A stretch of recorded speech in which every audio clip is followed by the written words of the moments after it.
तू ही रे माझा मितवा या मालिकेच्या येणाऱ्या भागामध्ये जबरदस्त असा ट्विस्ट येणार आहे. तर प्रेक्षकांनो, इथे आता शुभंकर आकाशच्या जीवावरती उठलेला असतो. कारण शुभंकरची मानसिक स्थिती चांगली नाही आहे. तो मनोरुग्ण असल्यामुळे तो इथे विचित्र पद्धतीने नम्रतावरती प्रेम करत असतो. नम्रता त्याला आवडते, पण नम्रताचं आकाशबरोबर लग्न ठरलंय या गोष्टीचा थोडाही विचार न करता त्याला फक्त नम्रता हवी आहे. पण नम्रता आता हिचं लग्न ठरलंय, त्यामुळे आपण तिच्या आयुष्यातून निघून गेलं पाहिजे असा विचार अजिबातच त्याच्या मनामध्ये येत नाही आहे. आणि म्हणूनच प्रेक्षकांनो, नम्रता आणि आकाशला एकमेकांपासून वेगळं करून इथे आता शुभंकरला नम्रताबरोबर लग्न करायचं आहे. आकाशला नम्रताच्या आयुष्यातून काढून टाकायचं आहे. पण ते कसं काय? तर इथे आता शुभंकर आकाशच्या जीवावरती उठलेला असतो. त्याला ठार मारून त्याला नम्रताबरोबर नवीन संसार करायचा आहे. पण प्रेक्षकांनो, ही गोष्ट आता ईश्वरीला मान्य नसते आणि म्हणूनच ईश्वरीने या सगळ्या प्रकरणामध्ये आकाशची मदत केलेली असते. आकाशवरती हल्ला करणारा कोण हल्लेखोर आहे त्याला लवकरात लवकर शोधून काढायचं आणि त्याला कठोरातली कठोर शिक्षा द्यायची असा निर्णय ईश्वरीने घेतलेला असतो. आणि म्हणूनच प्रेक्षकांनो, येणाऱ्या भागामध्ये इथे आता ज्या ठिकाणी शुभंकरने आकाशवरती हल्ला केलेला असतो त्या ठिकाणचं CCTV फुटेज हे आता ईश्वरीने बाहेर काढलेलं असतं. CCTV फुटेज बघता आकाशचा हल्लेखोर दुसरा तिसरा कुणी नाही, तो शुभंकरच आहे हे आता ईश्वरी आणि आकाशने शोधून काढलेलं असतं. आणि सत्य बाहेर आल्यानंतर ईश्वरीने खूपच हुशारीने शुभंकरची घरातून हकलपट्टीसुद्धा केलेली असते. तर प्रेक्षकांनो, येणाऱ्या भागामध्ये कशा पद्धतीने या गोष्टी पुढे घडत जातात आपण सविस्तरपणे बघूया. तर प्रेक्षकांनो, इथे आता ईश्वरी फॅब्रिक याचा खूप मोठा इव्हेंट असतो. कारण ईश्वरी फॅब्रिकचं लॉन्चिंग असतं. तेव्हा इथे आपल्या घरातल्या लोकांनी कार्यक्रमामध्ये सहभागी होण्यासाठी अर्णवने एक युक्ती केलेली असते. आता एवढं मोठं लॉन्चिंग एखाद्या हॉलमध्ये न घेता, ऑफिसमध्ये न घेता त्याने हे लॉन्चिंग आपल्या घरी ठेवलेलं असतं. कारण त्याला काही करून आपल्या घरातल्या लोकांची उपस्थिती महत्त्वाची असते म्हणून. पण प्रेक्षकांनो, इथे आता घरातले लोक येण्यासाठी नाहीच म्हणत असतात. आणि म्हणूनच अर्णवने संस्थेमध्ये जाऊन काही लहान मुलं आणलेली असतात आणि त्या मुलांना जबाबदारी दिलेली असते की तुम्ही माझ्या घरातल्या लोकांना इतका त्रास द्यायचा की त्यांना कन्व्हिन्स करायचं की आता कार्यक्रमामध्ये सहभागी व्हायचं म्हणून.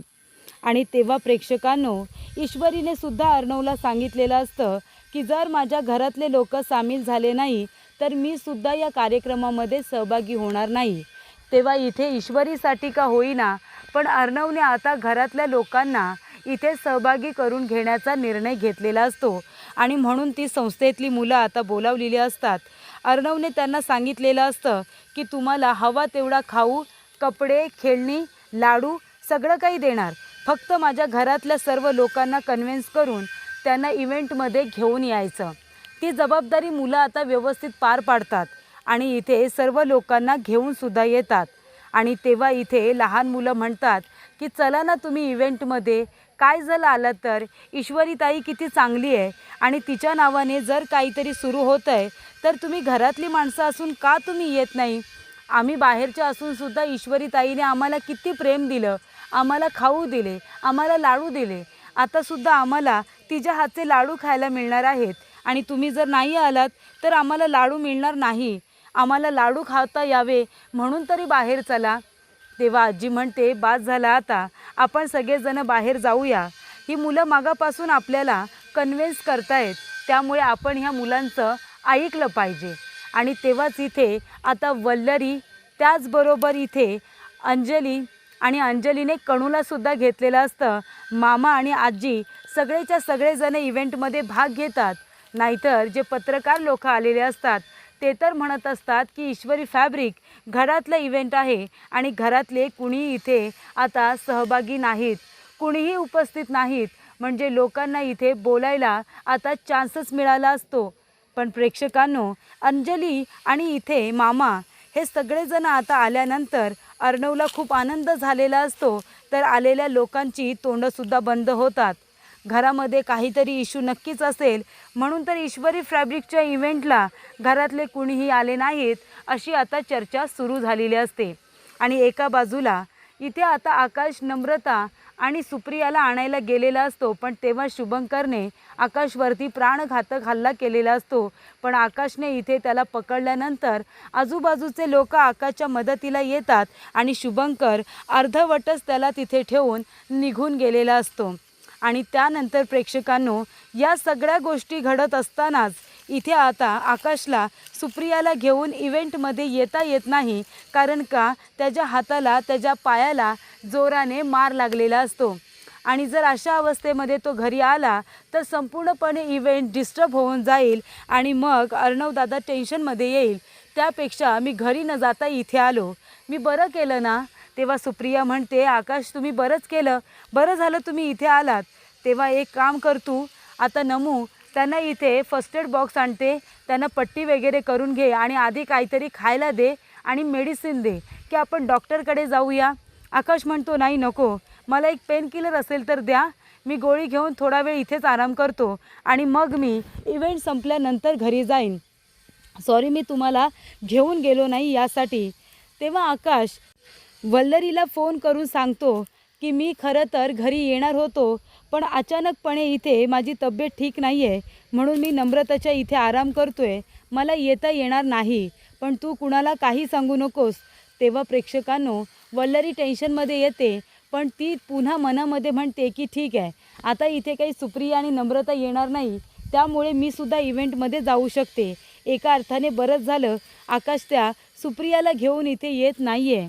तेव्हा इथे आकाशने आता सांगितलेलं असतं की माझी तब्येत ठीक नाही आहे, पण खरं तर त्याला शुभंकरने इतकं मारलेलं असतं की त्याला आता खूप जास्त बॉडी पेन होत असतो. तेव्हा इथे नम्रता आकाशची अगदी मनापासून काळजी घेत असते. कुटुंब संपूर्णपणे इव्हेंटमध्ये आल्यानंतर ईश्वरीला खूप आनंद होतो. इव्हेंट एकदम उत्तम पद्धतीने साजरा होतो, सगळे लोक सहभागी होतात, सगळ्यांचं कौतुक होतं. ईश्वरी फॅब्रिकला आलेला प्रतिसाद खूपच जास्त छान असतो. सगळ्या गोष्टी प्रेक्षकांनो ईश्वरीच्या मनाप्रमाणे झाल्यानंतर ईश्वरी आता रूममध्ये गेल्यानंतर ती म्हणत असते की अर्णव सर, कार्यक्रम किती छान झाला ना, खूप खूप खूप मस्त झाला. तेव्हा इथे आकाश म्हणतो की आता कार्यक्रम झाला असेल, मी निघू का. तेव्हा नम्रता म्हणते, नाही नको, थोडा वेळ थांबा, मी सुद्धा तुम्हाला घरी सोडायला येईन. त्यानंतर इथे आकाश म्हणत असतो, पण आता दादाला मला समजावून सांगावं लागेल, मी तिथे गेलो नाही आहे तर दादाने मला किती कॉल केलेत. मी जर दादाला सांगितलं असतं की माझा अपघात झाला आहे तर तो सगळं सोडून इथे आला असता.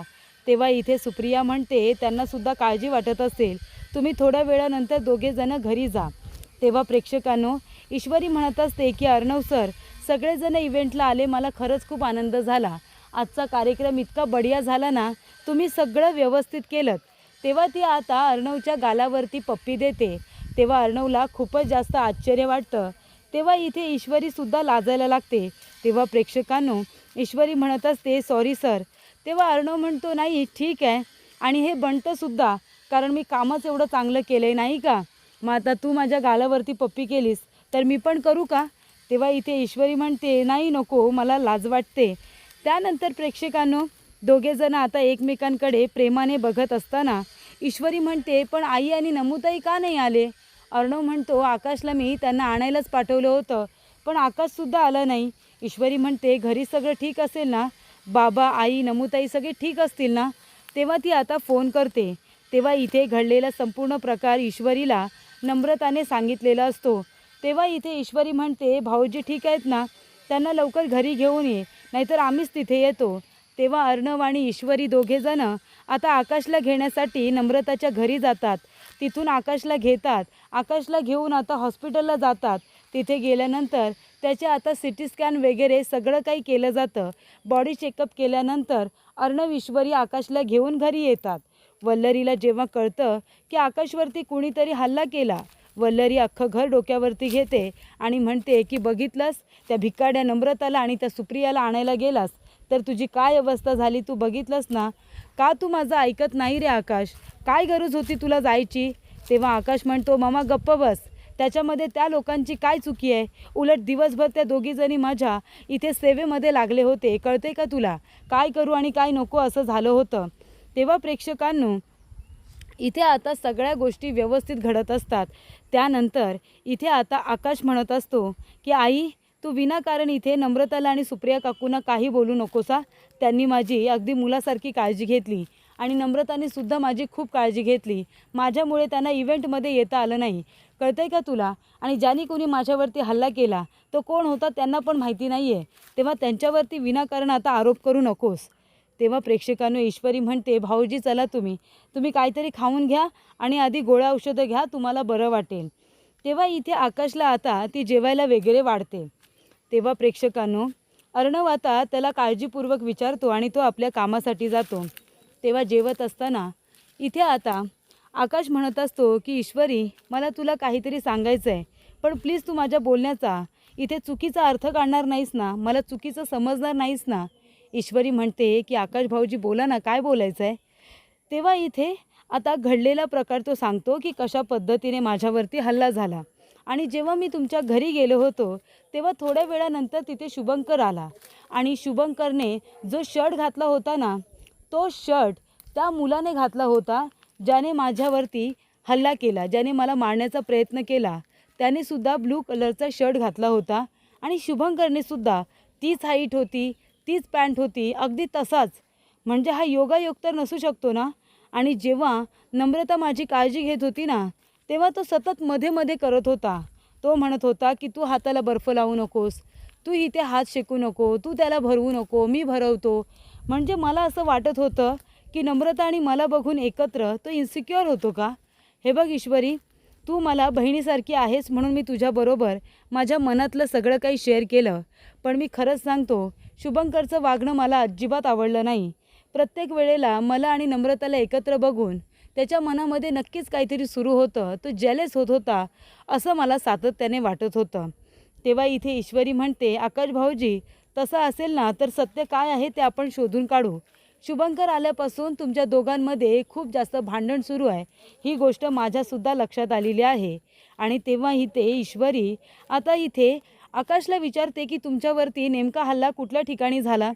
तेव्हा तो आता एरिया बरोबर तिला सांगतो. तेव्हा ईश्वरी म्हणते की एक काम करते, अर्णव सरांच्या मदतीने त्या एरियातलं CCTV फुटेज मिळवते. आकाश म्हणतो ठीक आहे. तेव्हा ईश्वरी अर्णवला घडलेला प्रकार सांगते आणि म्हणते, तुम्ही टेन्शन घेऊ नका, जे काही करायचं आहे ते मी आणि आकाश भाऊजी करू. तुम्ही फक्त एक काम करा, तुमचे कॉन्टॅक्ट्स वापरून त्या एरियातलं कालचं दिवसभराचं CCTV फुटेज मिळवा. तेव्हा अर्णव म्हणतो ठीक आहे. अर्णवने आपले कॉन्टॅक्ट्स वापरून दिवसभराचं CCTV फुटेज हे आता ईश्वरी आणि आकाशला दिलेलं असतं. ते फुटेज बघितल्यानंतर एका बाजूला आता शुभू उभा असतो आणि तो आकाशवरती जणू काही लक्ष ठेवून असतो आणि त्यानंतर तो आकाशला मारायला येतो. आणि तेव्हा प्रेक्षकांनो, आकाश त्याचा चेहरा बघण्याचा सुद्धा प्रयत्न करत असतो. तेव्हा त्या CCTV फुटेजमध्ये ज्या वेळेला आकाशने आता पूर्णपणे आपलं तोंड झाकलेलं नसतं, त्याचा चेहरा दिसत असतो. ही गोष्ट जेव्हा ईश्वरी बघते तेव्हा तिला कळतं आकाशचा हल्लेखोर दुसरा तिसरा कोणी नसून शुभंकरच आहे. आणि तेव्हा प्रेक्षकांनो, ते फुटेज आता घेतल्यानंतर इथे आता ईश्वरी आणि आकाश ते फुटेज घेऊन शुभंकरकडे न जाता नम्रताकडे जातात. किचन क्लाउडमध्ये जाऊन आता नम्रताला ते फुटेज दाखवलं जातं. तेव्हा ईश्वरी म्हणते, ताई हे बघ, याचा अर्थ शुभंकरमुळे तुझ्यामध्ये आणि आकाश भाऊजींमध्ये भांडण होत आहेत. शुभंकरनेच आकाश भाऊजींवरती हल्ला केला, त्यांना मारण्याचा प्रयत्न केला. या फुटेजमध्ये शुभंकरचा चेहरा स्पष्टपणे दिसत आहे. तेव्हा प्रेक्षकांनो, त्यावेळी शुभंकरने घातलेले कपडे हे सुद्धा बरोबर मॅच झालेले असतात. आणि तेव्हा इथे नम्रता म्हणते की शुभंकर असं काही करेल मला वाटलं नव्हतं. तेव्हा ईश्वरी म्हणते, ताई, जेव्हा तुम्ही शाळेत होता ना तेव्हापासून शुभंकरला तू आवडतेस आणि ही गोष्ट मला माहिती आहे. त्याच्या वहीमध्ये मी तुझं एकदा नावसुद्धा वाचलं होतं, पण मी कधी सांगितलं नाही कारण तेव्हा आपण सगळेजणच लहान होतो. पण कदाचित शुभूच्या मनामध्ये असून तसं काहीतरी असावं. तेव्हा इथे नम्रता म्हणत असते की शुभंकर असं काही करेल मला खरंच वाटलं नव्हतं. तेव्हा इथे सत्य समोर आल्यानंतर ईश्वरी, नम्रता आणि आकाश तिघेही घरी येतात. ते CCTV फुटेज सुप्रिया आणि शुभंकरला सुद्धा दाखवतात. तेव्हा इथे CCTV फुटेजमध्ये क्लिअर झालेलं असतं की शुभंकरनेच आकाशवरती हा प्राणघातक हल्ला केला होता. तेव्हा इथे नम्रता शुभंकरच्या जोरदार थोबाडीत देते आणि म्हणते की आत्ताच्या आत्ता इथून निघून जा. तू आलायस तेव्हापासून माझ्यामध्ये आणि आकाशमध्ये खूप जास्त भांडणं वाढत आहेत.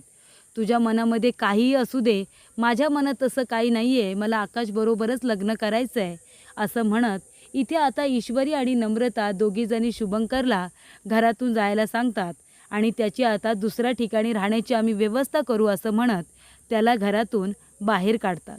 तर अशा रीतीने आकाश आणि नम्रतामध्ये भांडण निर्माण करणाऱ्या शुभंकरची इथे आता ईश्वरीने घरातून हकालपट्टी केलेली असते. त्याचं सत्य सगळ्यांच्या समोर आणत त्याची नियत चांगली नाही आहे हे सुद्धा सगळ्यांना पटवून देत तसे पुरावेसुद्धा तिने सादर केलेले असतात. अशा रीतीने CCTV फुटेज सादर करत आकाशचा हल्लेखोर शुभंकर असल्याचं सगळ्यांना सांगत ईश्वरीने शुभंकरला घरातून बाहेर काढलेले असते.